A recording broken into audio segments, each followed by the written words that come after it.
Today, I'm taking a quick look at the 2025 BMW Z4 M40i, and I'm at kind of a loss for what I want to say about it. I've been kind of struggling for the whole week about what I'm going to say about this thing because I reviewed it last year and I really liked it then. It was one of my favorite cars of the year. And this year, there's not a whole lot changed except for the addition of a 6-speed manual, which this car has. I was thinking it was probably going to be a letdown because most modern manual transmissions, because of emissions regulations, because of the way manufacturers set them up with rev hang and weird throttle response and numb clutches and vague toy, rubbery, plastic, whatever kind of garbagey shifters. And the only other modern manual BMW I've driven is the M2, which I wasn't nuts about. So I kind of came into this with sort of mixed expectations because I do love a manual transmission. I am a manual elitist jerk, even though I try to be quiet about it, but I had low hopes for this car just because it's modern, honestly.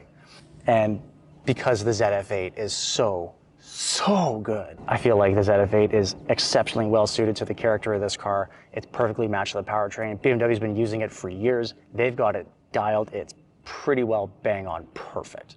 I didn't think this could be better than that. And that's kind of the dialogue that I wanted to come into this with.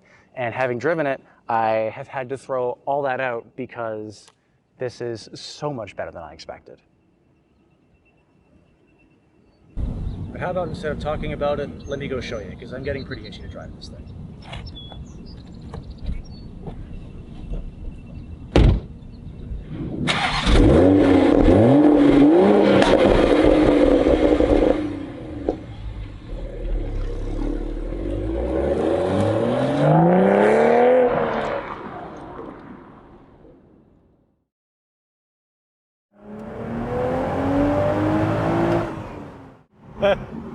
I like this.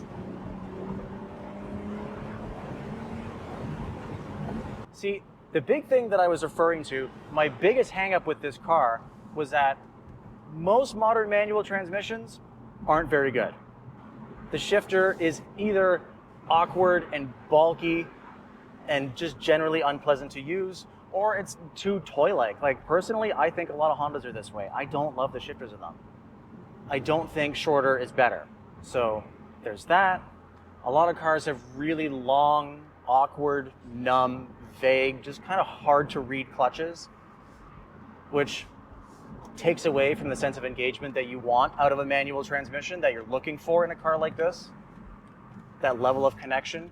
And then compounding on top of that is, I find more often than not, a lot of modern cars, and this is really exacerbated in a manual setup, have really bad rev hang. For anyone watching who might not be aware of what rev hang is, it's basically you're driving along, you're ready to shift gears, you take your foot off the gas, you put the clutch in, and the revs stay up. The engine keeps the revs up, it keeps the throttle plate open, it keeps air moving through it, and it creates this artificial hang where the revs stay high instead of naturally falling down so that you can select the next gear.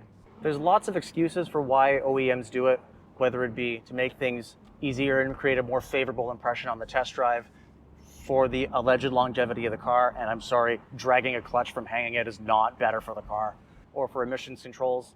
There's a lot of reasons why companies say they do this, and I frankly don't buy any of them because other companies don't. Other companies have figured out how to do this in a way that works and feels right.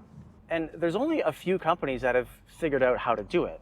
Ford's got it down pat. The Mustang GT I drove a couple weeks ago was great. Mazda's got it down, nailed. Cadillac's got it figured out really well with their V performance cars.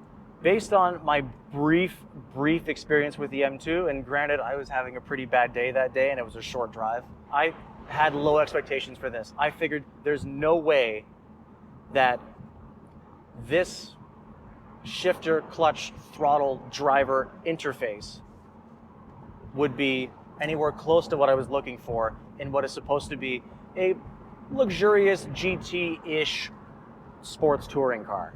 And I am happy to report I was so wrong, because this is brilliant. This is actually so good. The shifter's nice, it's short, it's communicative, it's easy to find the gates.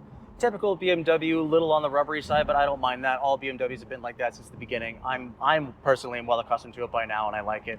The clutch is short, light, easy to read, easy to figure out. The engine, this engine is one of, if not the best engines you can buy right now. This B58 twin turbo 3-liter straight six is a absolute masterclass of an engine. I'm so in love with it. I figured with how well it pairs to the ZF 8-speed automatic in the car I drove last year that something would get lost, being that this is a turbo engine. With the ZF, because it can bang off shifts so fast and keep the power uninterrupted, it really adds to the experience and really helps the performance of the car. And I thought, again, this would interrupt that, would be a problem, and it's not. It's just really satisfying and nice. They've got this set up in such a way that even without the automatic transmission and its control unit and a torque converter all kind of working to make the engine feel better and smoother, even without any of those artificial nannies, this still feels great. This is terrific. It's easy to read, it's tractable, it's smooth, it's got gobs of torque, it's linear. It's easy to figure out, it's easy to read, and it's fast. And another nice thing about it that I really like is that it sounds great. I personally think this motor sounds so good. They're very good about having it dialed to let the noise come through, let the character come through. BMW straight sixes have always sounded very good and soulful and characterful and deep. And this is still a treat to drive. It feels right, it sounds great, it's fun.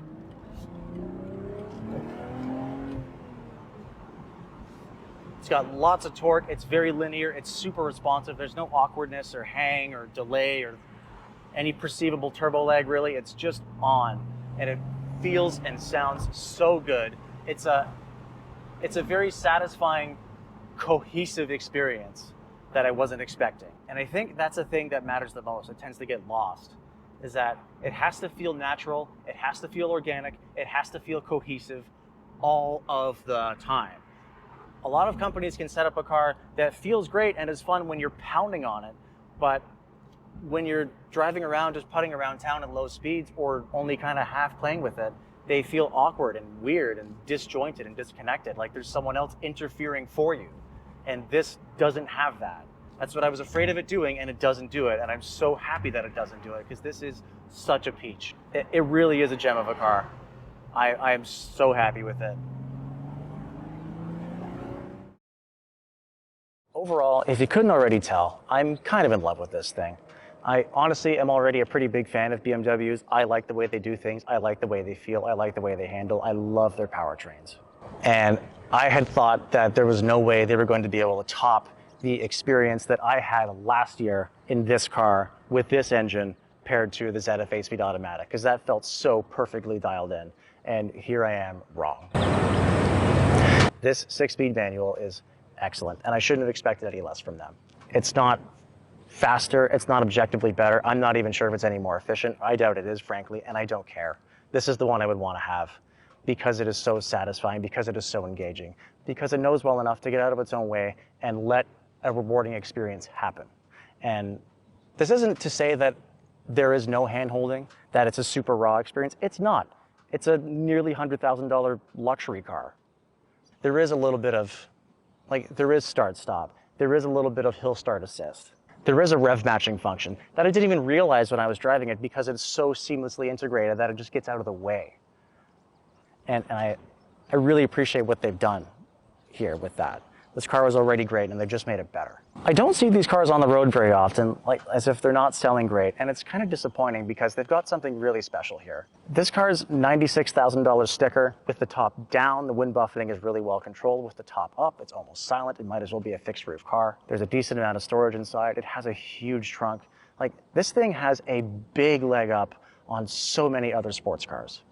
I think it's a lot more usable than almost anything else in its class. It delivers that usability while also delivering on a very signature BMW driving experience that I thought had been lost to the ages.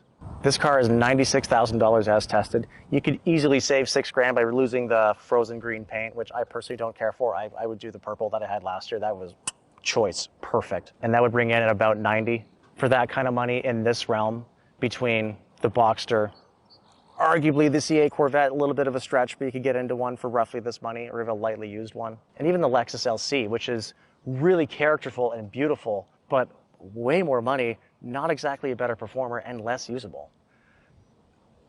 I think BMW's tapped into something really special here.